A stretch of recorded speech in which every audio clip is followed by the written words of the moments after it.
చేయబడతాయి.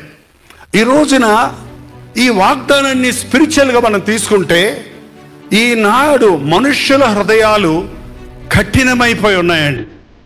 వాక్యం విని విని విని విని విని క్రైస్తవులు అనబడే వారి హృదయాలు కఠినమైపోయినాయి.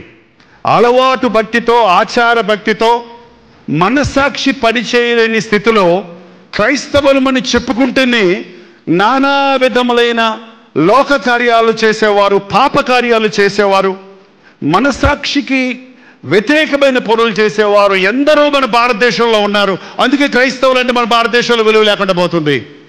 ఒక నిజమైన క్రైస్తవుడు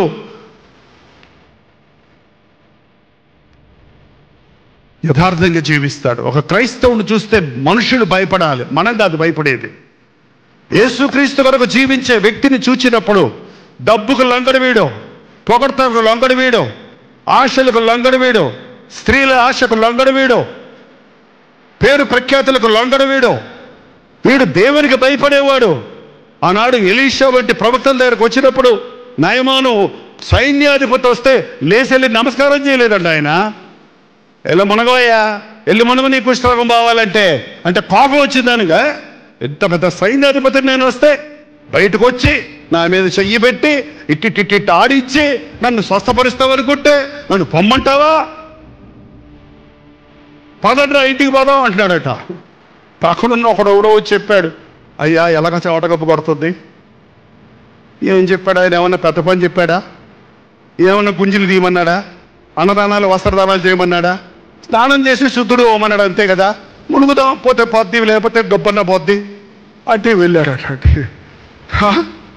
మునిగాడు, బాగుపడ్డాడు, తిరిగి వచ్చాడు, రథం దిగాడు. మొదట రథం దిగలేదు, రథంలో మీద కూర్చొని సైన్యాధిపతి శ్రీ శ్రీ శ్రీ శ్రీ శ్రీ సైన్యాధిపతి కుష్ఠరోగి బ్రాకెట్లో. ఏం గొప్పలేండి మనుషులకి, వాళ్ళ బ్రాకెట్లో మాత్రం గట్టిగా చెప్పరు. నువ్వు ఎంత గొప్పవాడు కాదు, నీ క్యారెక్టర్ ఏంటి? What is your character? It's very important. నీ నీ నీ నీ యొక్క ప్రవర్తన ఎలా ఉంది, నీ సాక్ష్యం ఎట్లుంది, నీ జీవితం ఎట్లుంది? నువ్వు ఎంత గొప్ప వ్యక్తి అయితే ఏం ప్రయోజనం, ఎంత డబ్బు ఉంటే ఏం ప్రయోజనం, ఎంతమంది నిన్ను పొగిడితే ఏం ప్రయోజనం? No character. రెండోసారి రథం దిగి వచ్చాడు. నాయమాను ఎలీషా ముందు నిలబడ్డాడట వచ్చి. అది ఒకవేళ ఎలీషా చిన్న ఇంట్లో ఉన్నాడేమో, వంగి వచ్చి ముందు నిలబడి, ఇదిగయ్యా ఈ బంగారం, ఈ వెండి, ఈ మంచి చీరాలు వస్త్రాలు తీసుకో అంటే ఏం సరిపోతాయ్యా కుష్ఠరోగం పోయినందుకు? ఓ 10 ప్రోగ్రాములు స్పాన్సర్ చేయి అన్నాడా? ఏంటండి ఇలా మాట్లాడతారు ఇవాళ? నేను 50 ప్రోగ్రాములు స్పాన్సర్ చేశాను, నేను 100 ప్రోగ్రాములు స్పాన్సర్ చేశాను. పరలోకం వెళ్తావు బాబు, పరలోకం వెళ్తావా?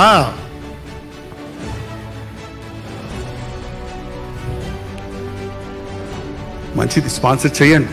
మీరు మేలు పొందిన సేవకులకి స్పాన్సర్ చేయాలి. విశ్వాసంతో పరిచర్య జరుగుతుంది. కానీ దీనికి లింక్ పెట్టొద్దు. డబ్బుకి స్వస్థతకి లింక్ కాదు. నువ్వు ఇచ్చిన కానుకను బట్టి నీకు మర్యాద కాదు, నువ్వు ఇచ్చిన కానుకను బట్టి నిన్ను పొగడటం కాదు. అక్కర్లేదు, నాకేం అక్కర్లేదు. నువ్వు ఎందుకంటే రేపు అక్కడికి వెళ్ళి ఎలా పోయిందయ్యా నీ కుష్ఠరోగం అంటే, ఎంత ఖర్చు అయ్యిందయ్యా అంటే చెబుతావు. అయ్యా ఇన్ని మణుగులు బంగారం, ఇంతమంది బిడ్డ, నువ్వు ధనవంతుడు కాబట్టి ఇచ్చొచ్చావయ్యా, మేము ఎట్లా పొమ్మంటారు? అప్పుడు ఏంటంటే ఉచితంగా పొందావు, ఉచితంగా ఇది. దానికి దీనికి సంబంధం లేదు. మనిషి కృతజ్ఞతతో ఇచ్చేది కానుక, మనిషి దేవుని దగ్గర నుంచి పొందేది, విశ్వాసం ద్వారా పొందేది స్వస్థత.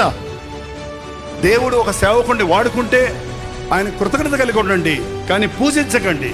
ప్రతి సేవకుడిని గౌరవించండి, కానీ పూజకు పాత్రుడు ప్రభువు మాత్రమే. ఆయనకు మాత్రమే మనం ఘనత చెల్లించాలి.